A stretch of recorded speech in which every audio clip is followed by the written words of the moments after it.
নমস্কাৰ নতুন এটা ভিডিঅ'লৈ মই আপোনালোকৰ মাজলৈ আহিছোঁ আৰু এই ভিডিঅ'টোত মই আপোনালোকক বুজাবলৈ চেষ্টা কৰিম যে আমি কেতিয়াবা চি আখৰটো চ আৰু কেতিয়াবা ক বুলি উচ্চাৰণ কৰোঁ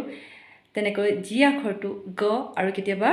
জ বুলি উচ্চাৰণ কৰোঁ কিয় এনেকুৱা ধৰণৰ হয় কিয় এই প্ৰভেদটো হয় মই এই ভিডিঅ'টোত হেতুকে বুজাবলৈ চেষ্টা কৰিম আশা কৰিছোঁ আপোনালোকে শেষলৈকে চাব ধন্যবাদ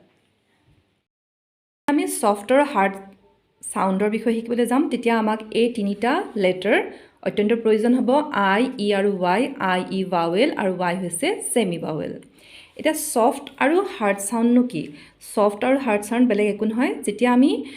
লেটাৰটো এটো জি আখৰটো যেতিয়া আমি জ বুলি উচ্চাৰণ কৰিম আমি লাহেকৈ মুখতে উচ্চাৰণ কৰিছো সফটলি উচ্চাৰণ কৰিছো তেতিয়া হৈছে এটো সফট সাউন্ড আৰু যেতিয়া আমি জি টো গ বুলি উচ্চাৰণ কৰিছো এটো আমাৰ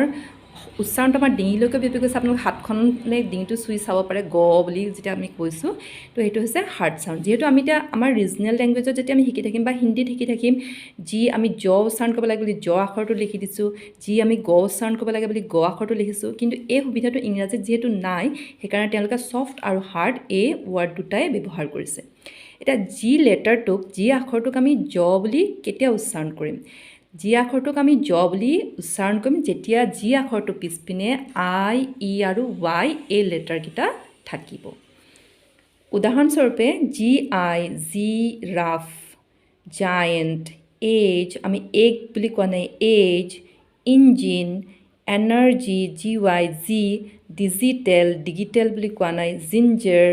বায়'লজি বুলি আমি উচ্চাৰণ নকৰোঁ এইটো হৈছে আমাৰ সফট জি সাউণ্ড ইয়াৰ বাদে আই ই আৰু ওয়াইৰ বাদে যিকোনো আখৰ বেলেগ আখৰ আহিলে আমি সেইটো হাৰ্ড মানে গ উচ্চাৰণ কৰিম গোল্ড ড্ৰেগন গাৰ্ডেন গ্ৰামাৰ আৰু যদি আকৌ জিটো একেবাৰে শেষত বহে ৱৰ্ডৰ যদি শেষত বহে তেতিয়াও আমি হাৰ্ড জি উচ্চাৰণ কৰিম গ কৰিম ডগ ফগ ৰাগ বিগ এইটো যেনেকৈ জি পিছত আমাৰ এল আহি গৈছে তো গ্লাছ গ উচ্চাৰণ কৰিছোঁ আৰু আমি জানো যেতিয়া আমি ইংৰাজী ৰুলছ শিকো আমাৰ এক্সেপশ্যনছ থাকিবই এক্সেপশ্যনৰ কাৰণে মই কেইটামান কমন ৱৰ্ডে দি দিছোঁ গেট গাৰ্ল গিফ্ট টাইগাৰ এনেকুৱা ধৰণৰ আৰু শব্দ আপোনালোকে পাব নাইট ডিজাইন হাই ইয়াতেতো যিটো চাইলেণ্ট হৈ আছে যিটো উচ্চাৰণেই হোৱা নাই এনেকৈ কোৱা যায় যে জাৰ্মান অৰিজিনৰ যোনবোৰ শব্দ থাকে ইংৰাজীত আমি যোনবোৰ ব্যৱহাৰ কৰি আছোঁ সেই শব্দবোৰে এই ইংৰাজীৰ এই ৰুলটো ফ'ল' নকৰে যিহেতু আমি এতিয়া জাৰ্মান অৰিজিনৰ শব্দবোৰনো কোনবোৰ আমি হয়তো নাজানিম যিহেতু আমি জাৰ্মান পঢ়া নাই সেইকাৰণে আপোনালোকে যেতিয়া পঢ়ি থাকিব কিবা শব্দ পাব তেতিয়া আপোনালোকে যেতিয়া দেখিব তেতিয়া আপোনালোকে গম পাব লাগিব যে সেইটো এক্সেপশ্যনেল ৱৰ্ড হয় সেই একেধৰণে সফট চিৰো একেই নিয়ম সফট চিৰ পিছপিনে যদি আই ই ওয়াই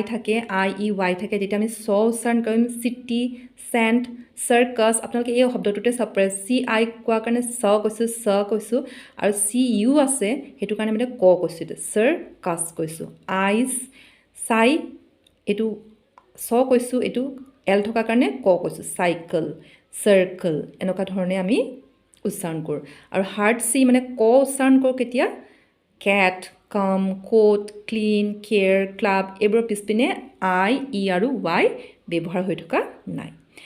ইয়াতো চি আখৰৰ সফট আৰু হাৰ্ড চিটো আপোনালোকে এক্সেপশ্যনছ বিচাৰি পাব এতিয়া আমি এই ৰুলকেইটাৰ কাৰণে ব্যৱহাৰ কৰি আমি মানে স্পেলিঙৰটো ব্যৱহাৰ কৰিব পাৰোঁ স্পেলিং শিকাবৰ কাৰণে আমি ল'ৰা ছোৱালীবিলাকক বা ষ্টুডেণ্টক বা আমাৰ নিজৰ ল'ৰা ছোৱালীবিলাকক আমি শিকাব পাৰোঁ ধৰি লওক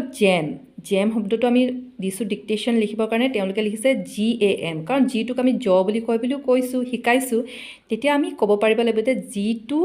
জ তেতিয়াহে হ'ব যেতিয়া আই ই ওয়াই থাকিব ইয়াৰ পিছতো জি পিছত এ আছে সেইটোতো গেমহে হ'ল জেম নহ'ল তো জলিটো যদি GOLLY লিখে তেতিয়া ক'ব GOটো গলিহে হ'ল জলি নহ'ল তেনেকৈ ধৰণে আমি স্পেলিঙৰ ক্ষেত্ৰতো এই ৰুলটোৰ সহায়ত তেওঁলোকক বুজাই দিব পাৰোঁ এইখিনিয়ে আজিলৈ ধন্যবাদ